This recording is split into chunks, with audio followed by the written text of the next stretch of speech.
வள்ளுவர் வாக்கு ஜோதிட நேயர்கள் அனைவருக்குமே அன்பான வணக்கம். நான் ரவினா.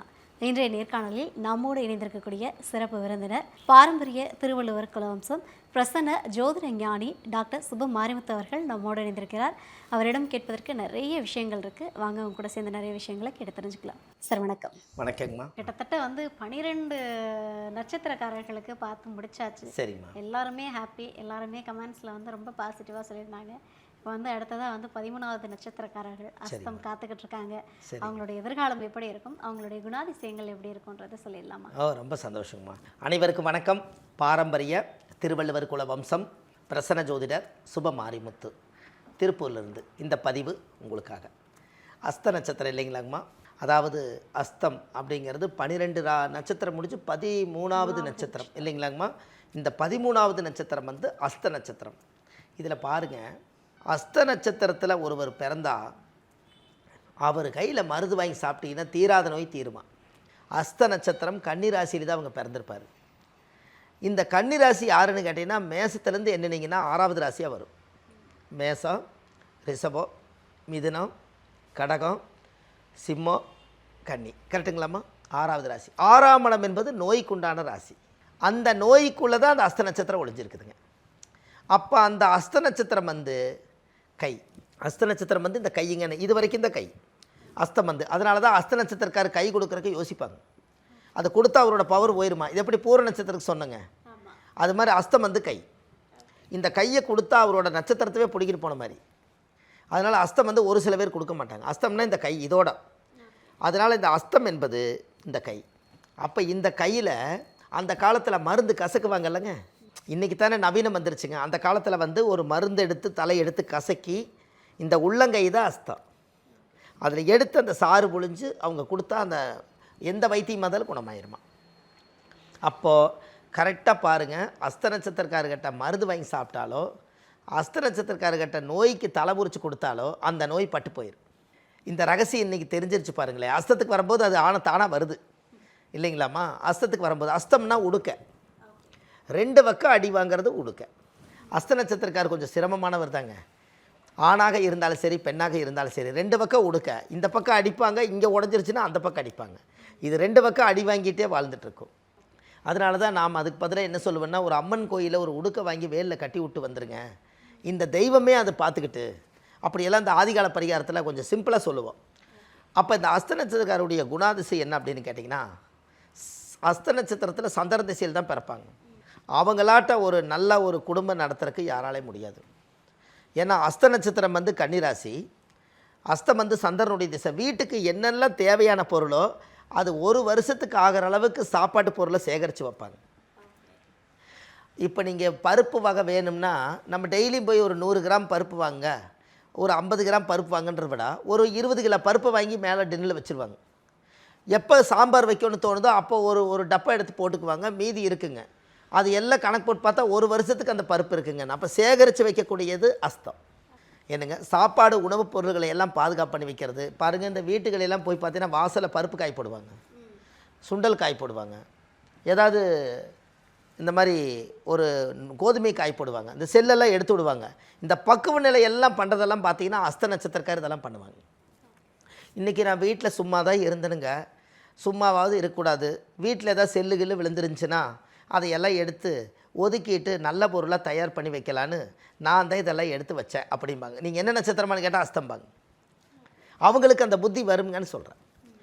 அதே போல் அஸ்த நட்சத்திரத்தில் ஒருத்தர் பிறந்தா 13வது நட்சத்திரமாக இருக்கிறனால உயிர்ப்பித்த நட்சத்திரம், உயிர் காப்பாற்றுற நட்சத்திரம்ங்க. என்ன அதாவது ஏதாவது ஒரு நட்சத்திரம் அவங்க வாழ்க்கையில் ஏதாவது ஒரு நல்லது சொல்லணுன்னா அவங்க சொல்லுவாங்க. சர்வீஸ் மைண்டு அவங்க எடுத்தது.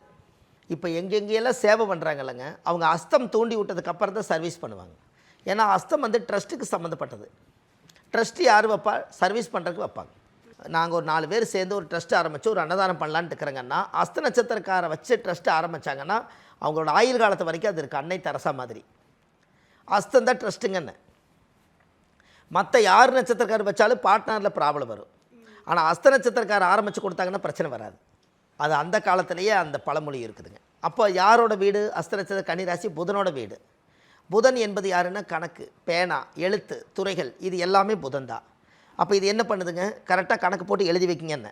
அப்போ தப்பு வராது இல்லைங்களா? இவ்வளோ வரவு போயிருக்குது, இவ்வளோ செலவாக இருக்குது, மிச்சம் இருப்பு இவ்வளவு இருக்குது, இதை கொண்டு வந்து அஸ்தத்துக்கிட்ட ஒப்படைக்கிறது. ஒப்படைக்கலன்னு இவங்க கேள்வி கேட்பாங்க. அதனால தான் 2 பக்கம் அடி வாங்குதுங்கன்னு. ஏன்னா இவங்க நேர்மையாக ஸ்ட்ரெயிட் ஃபார்வேர்டு, அவங்க நேர்மையாகவே பேசுவாங்க, நேர்மையாகவே பழகுவாங்க, எதாக இருந்தாலும் தட்டி கேட்பாங்க. அஸ்தத்துக்கிட்டேருந்து தப்பிக்க முடியாது. நீங்கள் 100 ரூபா கொடுக்கணுன்னா 10 வருஷம் கிளம்பிச்சு அந்த 100 ரூபா நீங்கள் கொடுக்காம போயிட்டீங்கன்னு மறுபடியும் கூப்பிட்டு கேட்பாங்க. அப்போ இந்த கால்குலேஷன் எல்லாமே அஸ்தம் தான் உள்ளே வாங்கி வச்சுருக்குதுங்கண்ணே. இந்த ரகசியமெல்லாம் உங்களுக்கு தெரியணுமில்ல. பாருங்களேன், ஒரு நட்சத்திர வரிசையிலிருந்து ஒரு திசையிலேருந்து உருவாகி இவ்வளவு குணாதிசயங்களை ஒவ்வொரு மனிதர்களுக்கும் இறைவனை பிரித்து கொடுத்துக்கிறாருன்னா எவ்வளோ பிரபஞ்ச ரகசியம் இது. எந்த நேரத்தில் உங்களுக்கு எந்த அளவுகோல் கொடுத்தா நீங்கள் கரெக்டாக இருப்பீங்கன்னு கடவுளுக்கு தெரியும். நீங்கள் ஒரு உதாரணங்க, ஒருத்தருக்கு 100 கோடி ரூபாய் லாட்டரி சீட்டு விழுந்துருச்சு. அவர் சாதாரண ஏழை. இந்த 100 கோடி வச்சு அவர் என்ன பண்ணுறதுன்னு தெரியாமல் அவர் புத்தி மாறுதா? நல்லா இருந்த மனுஷனுக்கு 100 கோடி விழுந்து அவருக்கு நிதானம் தெரியாமல், சொந்த பந்தம் தெரியாமல், தாய் குலம் தெரியாமல், யார் கரெக்டாக போயிட்டு இருந்தவருக்கு இந்த பணம் வந்து மாற்றிருச்சலைங்கன்னு. அப்போ உங்களுக்கு அப்போ சாதாரண மனிதனையும் சரித்திரத்தை மாற்றுதலைங்கன்னு பணம். அப்போ கடவுள் எந்த நேரத்தில் எதை கொடுத்தா நீங்கள் எதை சுமப்பீங்கன்னு தெரிஞ்சுதான் குருவி மண்டையில் பனங்காய் வச்ச மாதிரி இல்லாமல் நார்மலாக வாழ்கிறக்காக மனித பிறவிக்கு அளவுகோல் டெம்பரேச்சர் கொடுத்துருக்காரு. நீங்கள் நல்லா யோசிங்க. ஒரு விஷயத்தை, ஒரு அற்புதமான ரகசியத்தை இன்றைக்கி உடச்சி சொல்கிறேன்.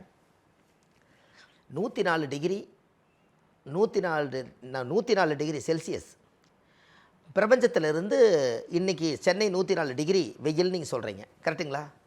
ஒரு 120 டிகிரி ஏமாந்து அடிச்சதுன்னா மனுஷன் தாங்க முடியுமா? அப்போ கடவுளுக்கு என்ன தெரியுதுங்க, மனுஷங்க கீழே அவ்வளவு கொடுத்தா தாங்க மாட்டாங்கன்னு அந்த தட்பவெப்ப நிலையவே மாற்றி சூரிய ஒளி அந்த 104 டிகிரி அளவுகோல் கொடுத்து வச்சுக்கிறாரு. 10 பாயிண்ட்டை சூரியன் அங்கே டிகிரி ஏற்றுனாருன்னு நீங்கள் தாங்குவாங்கன்னு. அப்போ கடவுளுக்கு தான் தெரியுது உங்களுக்கு எந்த நேரத்தில் எந்த அளவு கொடுக்கணுன்னு. அது அவரோட ரகசியம் தானே. நம்ம அங்கலாப்பட்டு அவங்க கார் வாங்கிட்டாங்க, நம்மையே வாங்க முடியல. அவங்க கட்டிக்கிற சேரீ 1 லட்சம் ரூபா, நம்மளையா வாங்க முடியல. அவங்க கட்டிக்கிற வீடு 10 கோடி ரூபா, நம்மையா வாங்க முடியலேன்னு எதுக்காக இருக்கிறத திட்டம் போடாமல் நம்ம பிறப்பு ஜாதகத்தினுடைய திட்டத்தளவுக்கு வாழ்ந்துட்டு போனாலே உங்கள் வாழ்க்கை சிறப்பு தானே, என்னங்கம்மா? அப்போ அஸ்த நட்சத்திரம் என்றைக்கு திட்டம் போட்டு வாழுமா? அந்த பக்கமும் அளவுகோல் இருக்கும், இந்த பக்கம் அளவுகோல் இருக்கும். வைத்தியத்துக்கு முக்கியத்துவம் கொடுத்து உடம்பை பாதுகாப்பு பண்ணி கடைசி வரைக்கும் வச்சாலே அஸ்தம் சிறப்பாக இருக்கும். வருஷம் உடம்பை செக் பண்ணிக்குவாங்க, உடம்பில் ஆரோக்கியம் இருக்குதான்னு பார்த்துக்குவாங்க, சர்வீஸ் மைண்டட் இருப்பாங்க, தர்ம சிந்தனையோடு வாழ்ந்துட்டு போனாலே அஸ்தம் பிரமாதமாக இருக்கும். அவங்க வாழ்க்கையில் ஒரு பெரிய மாற்றங்கள் உருவாகும். அதாவது அஸ்த நட்சத்திரத்தில் பிறந்தால் சந்திர திசையில் தான் அவங்க பிறப்பாங்க. இந்த சந்திர திசை 10 வருஷங்க. இந்த சந்திர திசை 10 வயசுங்கள அந்த திசை உங்களுடைய ஜாதகத்துக்கு சந்திர திசை 10 வருஷம்னா அந்த 10 வருஷத்தினுடைய இதில் பாதி எடுத்துக்கங்க திசை இருப்பு. ஆதி எந்த பரமநாளிகை தாய் மாதா கர்ப்பத்தில் சென்றது போக நின்றது இருப்பு சந்திர திசை 10 வருஷம். இதில் பாதி இருக்குது இல்லைங்களா? இந்த பாதி 5 வருஷம். அப்போ இந்த 5 வயசுங்கும் போது சந்திர திசை கம்ப்ளீட் ஆயிடுது. இந்த சந்திர திசை முடிஞ்சு செவ்வாய் திசை ஒரு 7 வருஷம். அப்போ 7 ஒரு 5 12 வயசு ஆச்சுங்களா? இந்த 12 வயசுங்கும் போது இவங்க குழந்தையாக இருப்பார். செவ்வாய் திசை அதுக்கடுத்து செவ்வாய்க்கு அப்புறம் ராகு திசை 18 வருஷங்க. இந்த ராகு திசை 12க்கு அப்புறம் 18 வருஷம் 30 வருஷங்க. அப்போ கரெக்டாக பாருங்கள், ராகு திசையிலையும் குரு திசை 16 வருஷம் 46 வயசுக்குள்ளே இந்த கல்யாண யோகம் குரு திசையிலையும் சனி திசையில் தான் வருது. குரு திசை 30 வயசு. அதுக்குள்ளே சில பேர் பெற்றவங்க என்ன பண்ணுவாங்கன்னா நம்ம சீக்கிரமாக கல்யாணம் பண்ணி பார்த்துறணும்னு சொல்லி மனசுக்குள்ளே ஒரு நினைப்பாங்க இல்லைங்களா? அது 25லேருந்து 30 வயசுக்குள்ளே அந்த கரெக்டாக ராகு திசையில் கல்யாணம் பண்ணி வச்சுருவாங்க. ஒருவேளை சில பேர்த்துக்கு அந்த திருமண தடைகள் ராகு கேதுனால செவ்வாய் தோஷத்தினால ஜாதகத்தில் குருபலன் இல்லாதனால இப்படின்னு ஒரு கான்செப்ட் வரும் இல்லைங்களா? அதுக்கு இவங்களுக்கு கரெக்டாக பார்த்தீங்கன்னா குரு திசையில் கல்யாணம் பண்ணி வைப்பாங்க. அப்போது இப்படி கணக்கு வச்சு பார்க்கும்போது 30 வயசுக்குள்ளே ராகு திசை முடியுதுங்க. குரு 16 வருஷம் 46 வயசு. அவர் நல்ல இடம் வாங்கி வீடு வாசல் கட்டி கல்யாணம் முடிச்சு குழந்தைகளெல்லாம் படிக்க வச்சு நல்லா இருப்பார். அதுக்கப்புறம் குரு திசை முடிஞ்சு சனி ஒரு 19 வருஷங்க. இங்கே 46 வயசு முடிஞ்சிருச்சுங்களா? அங்கே 19 வருஷம். கிட்டத்தட்ட பார்த்தீங்கன்னா 55 65 வயசு வரைக்கும் அது ஓடிடுச்சு. அப்போ 65ங்கும் போது இப்போ ராகு குரு சனி அப்போ என்ன ஆயிடுச்சுங்க? ராகு 30, குரு ஒரு 16, சனி ஒரு 19. கரெக்டாக பாருங்கள், சனி திசையில் அவர் ரிட்டையர்ட் ஆயிடுவார். சனி திசையில் அவர் ரிட்டையர்ட் ஆயிடுவார். இந்த சனி திசைக்கு அப்புறம் அவருடைய வாழ்க்கையில் பார்த்தீங்கன்னா ஒரு மிகப்பெரிய மாற்றமே. அவங்களுக்கு சனி திசையோடு அவங்களுக்கு பிள்ளைகளுக்கெல்லாம் பெற்று கல்யாணமெல்லாம் பண்ணி வச்சு அவங்க வாழ்க்கையில் எல்லா கடமையும் முடித்து இந்த அஸ்த நட்சத்திரக்காரு நிம்மதியாக உட்காரும்போது அவருக்கு சனி திசையில் எல்லா கடமையும் முடிஞ்சதுங்க. அப்போ சந்திர திசை முடிஞ்சு, செவ்வாய் திசை முடிஞ்சு, ராகு திசை முடிஞ்சு, குரு திசை முடிஞ்சு, சனி திசை 5 திசை அவர் கடந்தாலே அவருடைய கடமை முடிச்சதுங்க. ஐயா இப்போ அஸ்தம்க்கு நிறைய விஷயங்கள் நீங்கள் வந்து சூப்பரான பலன்கள் கொடுத்து சரிங்கம்மா. அப்போ நீங்கள் போய் வழிபட வேண்டிய தெய்வம் எதுன்னு சொல்கிறேன்னு சொன்னீங்க. அவங்க எந்த கோவிலில் போய் வழிபட்டுட்டு வரணும்? கும்பகோணத்திலிருந்து மயிலாடுதுறை போகிற வழியில் கோமல்ங்கிற ஊரத்தில் கிருபா குபேரேஸ்வரர். எனக்குமா கிருபா குபேரேஸ்வரர். அதாவது நீங்கள் இன்னும் விளக்கமாக நீங்கள் அதை சர்ச் பண்ணிக்க பார்க்கணும் அப்படின்னா, அதாவது கும்பகோணம் பக்கத்தில் மயிலாடுதுறை பக்கத்தில் கோமல்ங்கிற ஊரில் கிருபா குபேரேஸ்வரர் கோயில் இருக்குது. இந்த கோயிலில் போய் சாமிக்கு தேங்காய் பழம், பூ மாலை, கல்கண்டு வாங்கி அர்ச்சனை பண்ணி அந்த கோவிலில் போய் சாமி கும்பிட்டு வந்தால் உங்கள் ஜாதகத்தில் தாயுடைய கருவறையில் இருந்து தொப்புள் கொடி அறுக்கும்போது அஸ்த நட்சத்திர தோஷ நிவர்த்தி ஆகி உங்கள் வாழ்க்கை அசுர வளர்ச்சிக்கு வருங்க. கண்டிப்பாக இது செய்யுங்க, நல்லதே நடக்கும். எல்லா நட்சத்திரங்களுக்கும் திசை திசை வந்து நிறைய விஷயங்கள் சொல்லிகிட்டே இருந்தீங்க. பட் நீங்கள் அஸ்தம் பேசும்போது மட்டும்தான் உங்களை மறந்தே வந்து அஸ்த நட்சத்திரங்களை வந்து உச்சத்தில் கொண்டு போய் வச்சு பேசுனீங்க. அவ்வளவு சிறப்புகள் வந்து இந்த அஸ்தம் கிட்ட இருக்குது அப்படின்றத வந்து இப்போ அஸ்தம் பார்க்குறவங்களே வந்து மக்களே இவ்வளோ திறமைகள் இருக்கா அப்படின்றத கண்டிப்பாக ரியலைஸ் பண்ணுவாங்க. உங்களோட வீடியோ வந்து நம்ம அஸ்த நட்சத்திரக்காரங்களுக்கு ரொம்ப பயனுள்ளதாக இருக்கும்னு நினைக்கிறேன். கண்டிப்பாக வந்து அடுத்தடுத்த நட்சத்திரங்கள் குறித்தும் மற்ற ஒரு வீடியோவில் பார்க்கலாம் சார். சரிங்க, ரொம்ப நன்றிங்கம்மா, வணக்கங்க.